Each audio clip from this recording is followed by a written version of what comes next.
बंदी छोड़ सतगुरु रामपाल जी महाराज की जय हो। सत साहिब भगत जी मैं रामोतार दास शाहजहाँपुर यूपी से बोल रहा हूँ। भगत जी वैसे दास को कोई शंका तो है नहीं, जब से परमात्मा ने सत्सेवक बनाया है तब से भगत जी कोई शंका तो है नहीं, कोई डाउट है नहीं। लेकिन भगत जी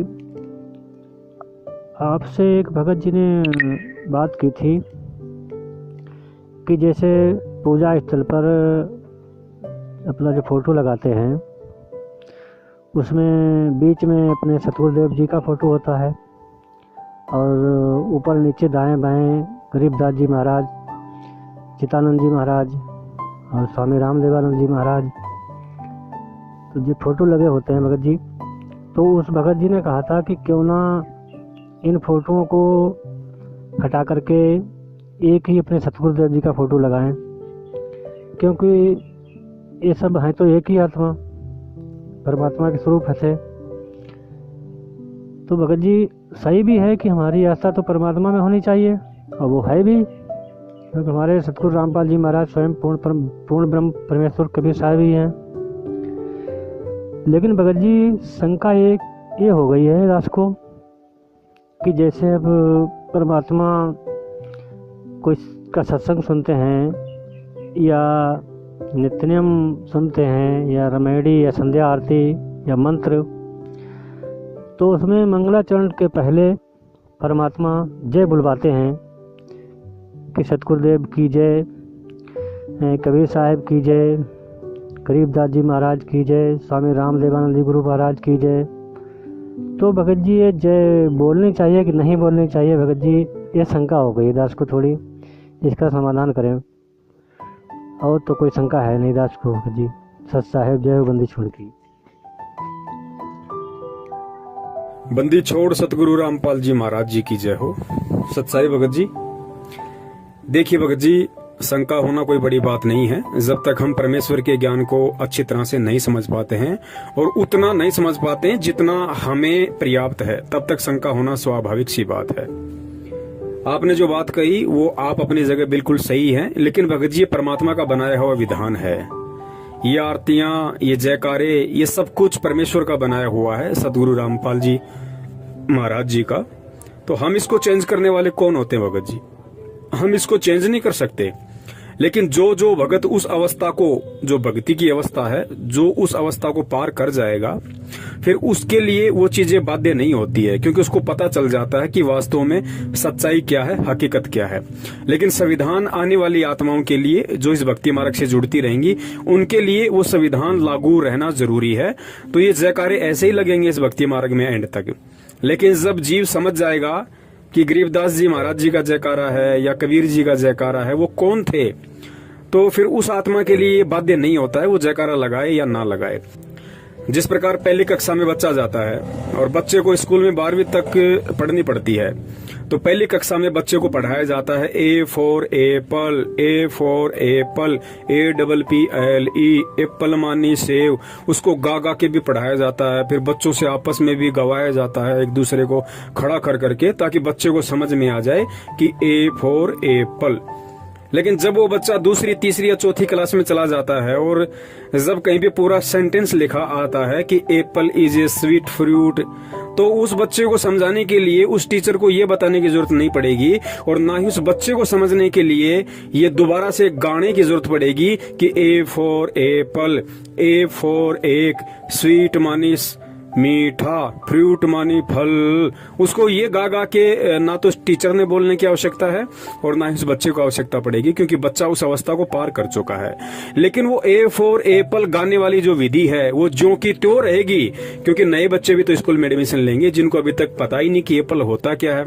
तो उनको समझाने के लिए तो ए फॉर एप्पल उस कक्षा के टीचर को गाना ही पड़ेगा। लेकिन जो बच्चे उस क्लास को पार कर गए, जो उस अवस्था को पार कर गए और समझ गए कि एप्पल का मतलब क्या है, फिर उनके लिए गाना जरूरी नहीं होता है। तो भगत जी ये परमात्मा का बनाया हुआ विधान है, आरती वगैरह जो भी है, हमने इसमें चेंजमेंट नहीं करना। ये एज इट इज रहेंगी भगत जी, ये लिखित संविधान है परमात्मा का।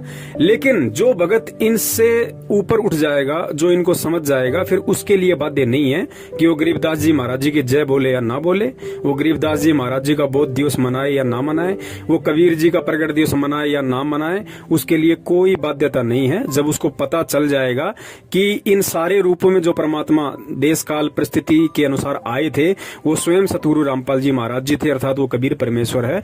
तो जब एक के साधे सब सदे और सब साधे सब जाए, माली सिंचे मूल कू फले फूले अघाए, तो हमने तो एक मूल की पूजा करनी है ना भगत जी। अब टहनियों की जयजयकारा लगाने से क्या मतलब है?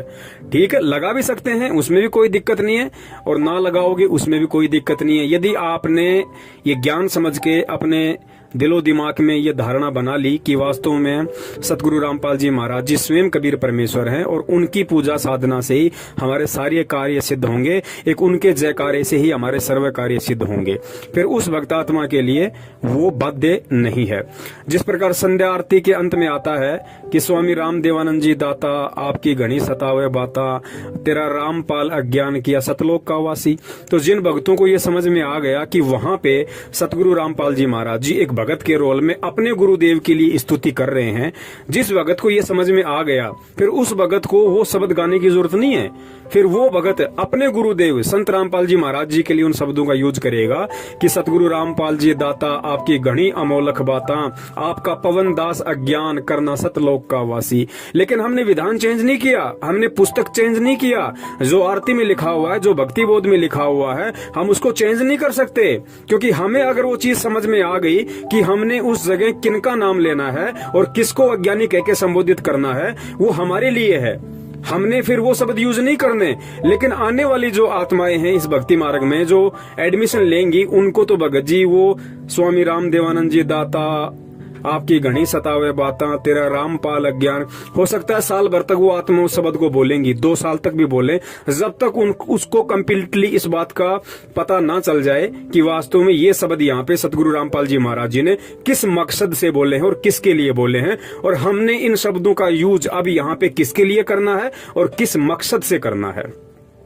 तो वर्तमान में थोड़ी देरी लग रही है भक्तों को समझने में, लेकिन आज वर्तमान में जो भगत भाई बहन केवल अपने गुरुदेव का वहां पे शब्द यूज ना करके अपना शब्द यूज कर रहे हैं कि आपका पवन दास अज्ञान करना सतलोक का वासी, तो आने वाले समय में जब ये वीडियो समाज में जाएंगे, प्रसारित होंगे, तो भगत जी शुरू से ही आत्मा उन आरतियों में केवल अपने ही गुरुदेव का शब्द यूज करेंगी कि सतगुरु रामपाल जी दाता आपकी घनी अमोलक बाता, आपका पवन दास अज्ञान करना सतलोक का वासी। जैसे दास बोलेगा तो अपना पवन दास का नाम लेगा, और आप बोलोगे तो आप बोलोगे कि आपका राम अवतार अज्ञान करना सतलोक का वासी। लेकिन ये चेंज नहीं होगा भगत जी, ये लिखित संविधान है, ऐसा ही चलेगा। लेकिन जो आत्माएं इसको समझ जाएंगी, फिर वो आत्मा वहां पे उन शब्दों का यूज नहीं करेंगी। तो इसी प्रकार जैसे परमेश्वर आरती में सत्संग में बोलते हैं कि भाई बोलो सतगुरुदेव जी की जय, तो सबसे पहले परमात्मा सतगुरुदेव की जय बोल रहे हैं, तो सतगुरु सबसे बड़ा हुआ ना, उसके बाद कबीर जी का नंबर आता है। आप सुबह का नित्य नियम देखोगे तो उसमें क्या है, सतगुरुदेव की जय, बंदी छोड़ कबीर साहिब की जय, बंदी छोड़ गरीबदास जी महाराज की जय, स्वामी राम देवानंद जी महाराज की जय, बंदी छोड़ सतगुरु रामपाल जी महाराज की जय। तो गुरु जी का नाम तो हम तीसरे नंबर पे लेते हैं आज, क्यों? क्योंकि हमें पता नहीं कि गुरु जी हैं कौन, और जब पता चल जाएगा कि गुरु बड़े हैं गोविंद से, यानी कबीर से बड़ा है गुरु, और मन में देख विचार हरि सुमरे सो रह गए, गुरु भजे होए पार, तो भगत जी फिर हम सबसे पहले किसका नाम लेंगे? बोलो सतगुरुदेव की जय, बंदी छोड़ सतगुरु रामपाल जी महाराज की जय। उसके बाद यदि आप कबीर जी जो परमात्मा का एक भिन्न स्वरूप था, गरीबदास जी महाराज जी जो उनका एक भिन्न स्वरूप था, आप चाहें तो उसका भी नाम ले सकते हैं, ना चाहें तो कोई बड़ी बात नहीं, इसमें आपको कोई हानि कोई नुकसान नहीं है। तो ये अपने अपने भगत जी विवेक की बात है, सोच समझ की बात है ये, क्योंकि अब हमने उस वाणी पे चलना पड़ेगा कि एक के साधे सब सदे, सब साधे सब जाए, माली सींचे मूलकू फले फूले अघाए। तो हमने केवल अब एक पूर्ण परमेश्वर सतगुरु रामपाल जी महाराज जी पे ही आश्रित रहना है, हमने केवल उनका ही जयकारा बोलना है, हमने केवल उनकी ही फोटो को अपने मन मंदिर में, घर के आश्रम में, दिलो दिमाग में बैठा के रखना है। इसके अलावा हमारा सृष्टि में और कोई नहीं है, इष्ट रूप में, पूज्य रूप में, परमेश्वर रूप में। सत साहिब जय हो बंदी छोड़ की।